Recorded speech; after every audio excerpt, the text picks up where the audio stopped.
تعلیم کے وقت میں کوئی عمل نہیں ہوگا. کوئی بھی تمہارا لاکھ روپے دینے والا بھی آئے وہ تو ہنسا کرے گا مسجد کے بعد کہ تعلیم کے بعد ہوگا جو ہوگا. تعلیم کا اہتمام, استقامت کا مطالبہ اللہ نے اپنے نبی سے کیا. فاستقم کما امرت. پیارے نبی آپ اپنے آپ کو جمائے رکھیے جیسا آپ کو کہا جا رہا ہے. استقامت مطلوب ہے, پابندی سے گشت کرنا, پابندی سے تعلیم کرنا, پابندی سے نمازیں تکبیر تحریمہ کے بعد اہتمام سے پڑھنا. اللہ توفیق دے. پابندی سے تہجد کی نماز کی پابندی, اشراق کی پابندی, چاش کی پابندی, یہ تمام اعمال ہیں. ان اعمال میں ہم اور آپ پابند ہوں اور نکلنے کے زمانے میں ہم بھی پابند ہوں اور ہماری جماعت کا ہر ساتھی ترغیب دے کر سمجھا بجھا کر ان سب کو اس پر لگانا. جس زمانے میں ہم وقت لگاتے تھے اس زمانے میں جو جماعتوں کو لے کے چلنے والے ذمہ دار ہوتے تھے وہ اجتماعی تعلیم کے بعد پھر اپنے ساتھیوں کو لے کے بیٹھتے تھے, بیٹھ کر تہجد کی فضائل بیان کرتے تھے. تہجد میں یہ ملے گا, یہ ہے, اتنا ثواب, اتنا ثواب ہے. 2-4 دن وہ فضائل سناتے تھے. یوں نہیں کہ تہجد پڑھو, یوں نہیں کہتے تھے. ہمارے میاں جی محراب بھی کہتے ہیں سنت نوافل کے بارے میں حکم نہ کرو, فرض کی نماز کے بارے میں حکم کرنا ضرور ہے, باقی نوافل کے بارے میں تو ترغیب دو کہ بھئی عشاء کا وقت ہے, اللہ توفیق سے پڑھ لو. تو 3-4 دن کے بعد پھر وہ نوجوان بچے امیر صاحب تو کہتے تھے امیر صاحب تہجد مجھے اٹھا دینا نا. تو امیر صاحب مشورے سے ایک آدمی طے کرتے تھے کہ بھائی جن کو تہجد میں اٹھتا ہو یہ بھائی سے کہہ دیں وہ انشاءاللہ اٹھا دے گا. پھر امیر صاحب اس اٹھانے والے سے کہتے تھے کہ دیکھو اٹھانے میں اگر وہ بھائی نیند میں زیادہ گہری نیند میں نہ اٹھے تو پھر زبردستی مت کرنا, یوں چھوڑ دینا. پھر وہ کہتا تھا میں آج اٹھایا نہیں, تو پھر کہتا تھا تو اٹھا دیں گے. اس طریقے سے آج نوجوان بچے شوق سے تہجد پڑھتے تھے. ہم نے اپنے یہاں دیکھا ہے میوات کی جماعتیں ہماری مسجد میں جب آتی تھیں نوجوان بچے ہوتے تھے, لیکن ان کا امیر انہیں سمجھا بجھا کر اتنا انہیں تیار کر لیتا تھا نماز تہجد کے لیے کہ اگر ہم فجر کی نماز میں آویں تو نوجوان بچے کونوں میں بیٹھ کے رو رہے تھے, دعائیں کر رہے تھے تہجد کے پابندی کے ساتھ.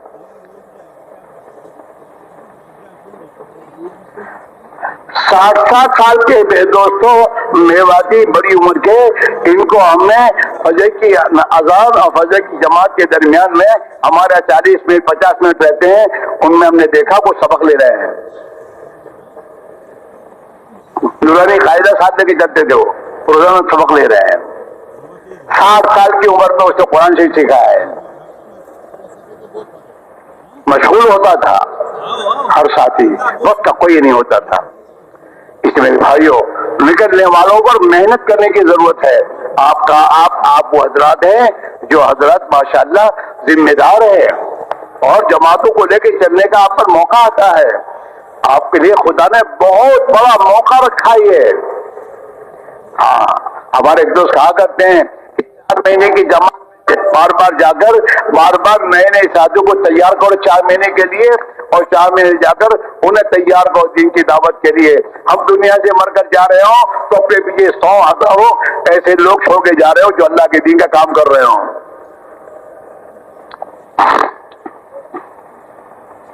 اس لیے میرے بھائیوں ہماری روانگی بہت جم کر, ہمارے بھائی عبدالحق صاحب رحمۃ اللہ علیہ اللہ ان کی قبر کو نور سے بھر دے, وہ بار بار کہا کرتے تھے کہ بھائی روانگی کا بیان مت کرو, روانگی اس طرح سمجھاؤ اور پلاؤ کہ وہ نکلنے کے زمانے میں اپنا وقت ایسے گزارے ہیں. وہ کہتے پلاؤ, بار بار سمجھا کر ایک ایک کو سمجھانا. ارے بہت دیر ہو گئی, چلو چلو, ایسی تبلیغ مت کرو. اہتمام سے 3 دن کی جماعت کو بھی اہتمام سے روانگی کی بات ہو, ہر چیز سمجھائی جائے, گھنٹہ 2 گھنٹے, اور پھر اس کو روانہ کیا جائے. اور امیر صاحب کو